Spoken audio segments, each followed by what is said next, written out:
Coach Little here to talk a little cross country. It's been a little while, probably almost a month since we did a video. So obviously we've had a few meets since then and have a lot coming up. And thought it'd be a good opportunity to touch on some things that's happened and to look ahead a little bit. So we'll start with a little bit of a recap of where we've been in September. I think I did the last video right after our Bluegrass Cross Country Invitational in Lexington. And that was kind of the first step into what I thought was, that was, a pretty good meet for us at that time. Pretty much our best times of the season at that point. And we were hoping that from there we would continue to see some improvement, and we pretty much have. That was kind of the first meet that sort of started our downhill trend on times, down in a good way. And if we kind of look at those times throughout basically the month of September and here through early October, of course, every course is different. You're not going to always continuously improve every race. Some courses have more hills than others. Some courses are known as faster courses, but obviously we've had some good performances individually. And I think the big thing too for a lot of our guys is you're seeing some consistency. You're not seeing huge fluctuations. You're not running, a low 18s one race, a low 20s one race. You're kind of staying within a 40 to 60 second span of times. And I think as we get to the postseason, that's what you want to see. Is you want to start seeing yes, some good individual performances, some good PRs, but also just overall consistency. Not real big swings in times. And back to one of the first races since our last video was the Mason County All-Comers meet. We saw some pretty good performances. Our boys also placed first there out of 3 teams, beating Mason County and Bath County. And then we go to the Mason County Invitational on 9/11, and saw some good performances there. Matt Jones runs a 17:53, so just the third individual in our program to run below 18 minutes. That was a big PR for him. Grayson Miller that meet, a big 1 minute PR, running 18:13 that day. Connor, a big season best of 18:08. Connor's prior PR was a 17:49. That was 2 years ago almost, and that was on a short course. So, 18:08 very well could be his legit PR, even if it's not his technical PR.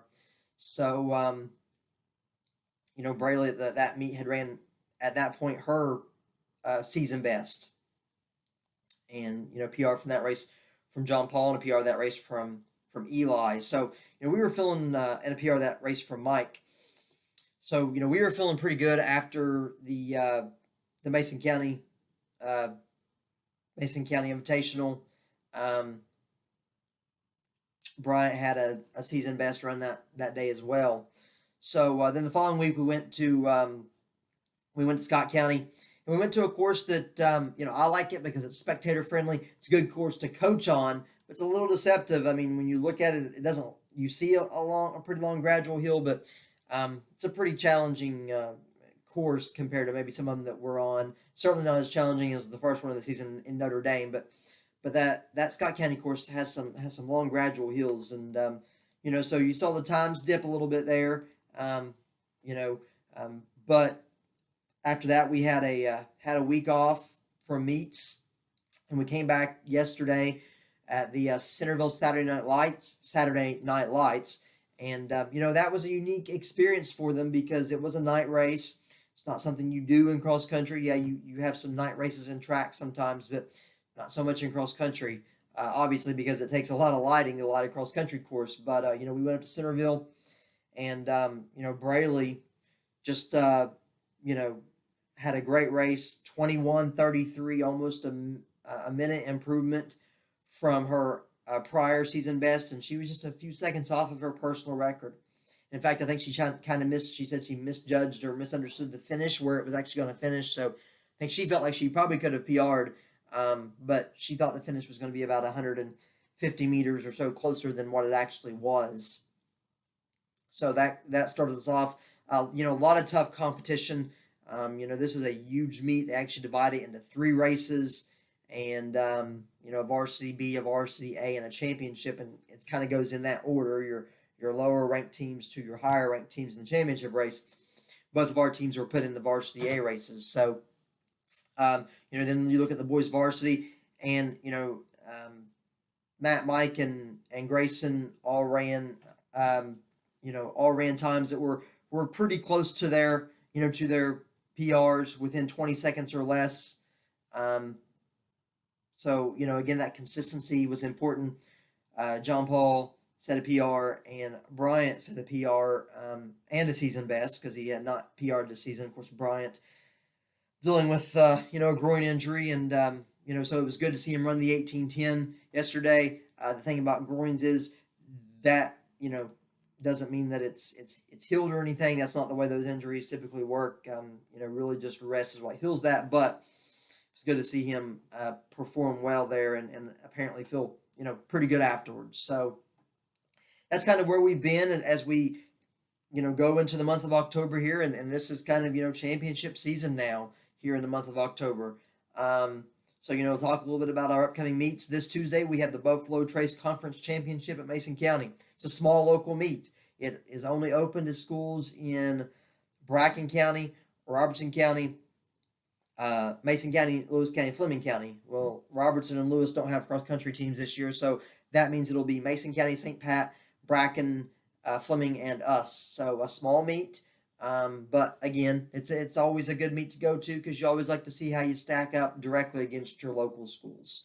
And it's almost like the 39th district version of cross country if you're a basketball fan or a baseball fan or volleyball fan. So it's almost like the 39th district version of that in Fleming County. So we have that on Tuesday. On Saturday we have the Area 7 Championship. Again, that's a league championship. The Area 7 is a group of 26 schools or 26 high schools from Bracken County west and down south a little bit. It goes all the way, I'm sorry, I said west, east and south. So it goes all the way east to the Ashland and Russell area. Those schools are in it.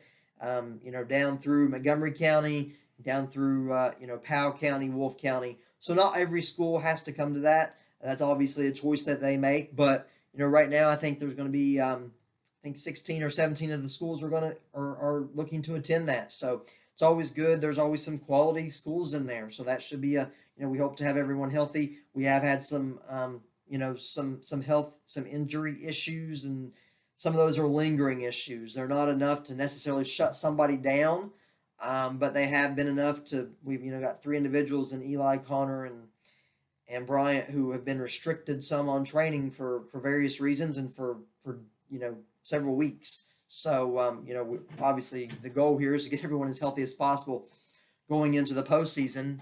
But we could make a decent showing, I think, at the Area 7 this year. Depending on everyone's health and how we are going into Saturday.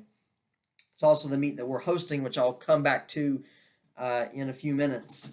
Then the following Saturday, the 16th, is the Meet of Champions, and that is it's traditionally been a very big race. It wasn't very big last year because of COVID, but it's one of those races where it's so big they actually divided out into 3 races. So you have your 3A schools competing, your 2A schools competing, your 1A schools competing.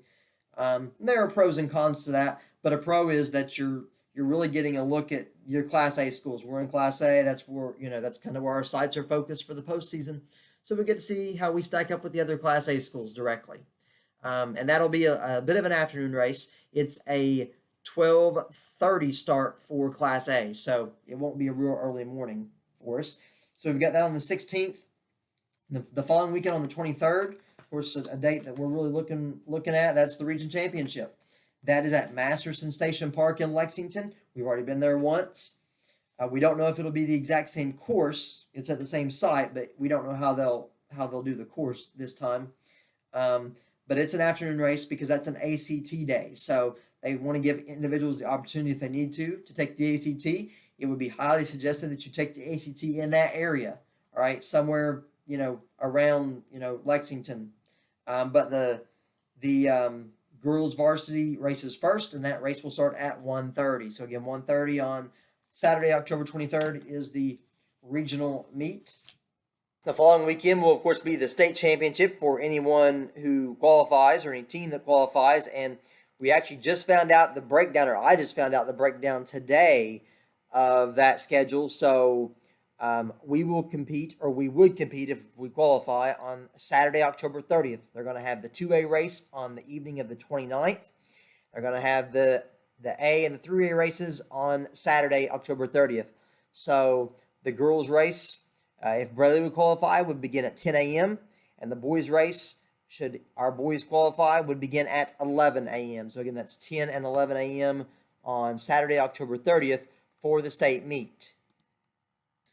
A couple other things just as it relates to the schedule. Of course, fall break is, sorry, I'm looking at my calendar there, October 11th through the 15th.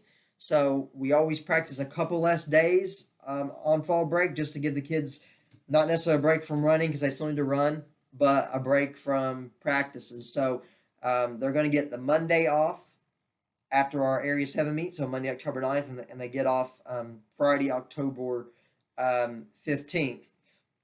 We'll still practice in their Tuesday, Wednesday, Thursday, and we've actually got concession duty for volleyball games on that Tuesday and Thursday. So I think I've got some parents lined up for that. If not, I may be reaching out. And another thing we did is I told the team, if there's people that don't already have plans, hopefully they can come do a little team bowling night. We'll go across the river to Aberdeen, and we will, bowl a few games depending on what the kids want to do. And of course, they have food there as well. So just an opportunity. We haven't got together as a team for a while, so give us an opportunity to get together and have some fun outside of running and cross country. Again, that's October 15th. Thought that would be a good evening to do that because, like I said, on the 16th we do have a race, but we don't have to be up real early, so we probably won't have to leave until 10 o'clock or so that morning to get to Lexington. So we should be, should still have a chance to get home after some bowling and get a good night's rest. So the last thing is the Area 7 meet this coming Saturday, October 9th. Again, Augusta's hosting that. It's a fundraiser for the athletic department, so it's really important that we have as many volunteers there as possible. If you're going to volunteer and haven't done the sign-up sheet, I really need to know because I'm trying to place the volunteers in advance to keep us organized. So that'll be the first race is at 9:30. The last race starts at 1:40. So we'll need volunteers there by about 7:45. And we hope to be cleaned up for the day by no later than 3. Maybe even 2:30, 2:45, but hopefully get wrapped up by 3 o'clock. But that's an exciting experience for us. It's our first ever meet that we've hosted, obviously, because we don't have a course. Thankful for Mason County for allowing us to host at their course, and really thankful to Coach Cackler for Mason County. He has been great to work with, extremely helpful. Anything that we pretty much needed, he's tried to help us with. So whether it's just bouncing ideas off of him or helping us with course layouts or whatever it may be, we appreciate Coach Cackler and his willingness to kind of help us planning things to get this meet put on, and what we want to be a quality event for the teams that come. We are going to have some t-shirts for sale. Of course, we'll have some music there and that kind of thing. So I'm looking forward to this weekend, but like I said, it takes a lot of work. We need about 35 people.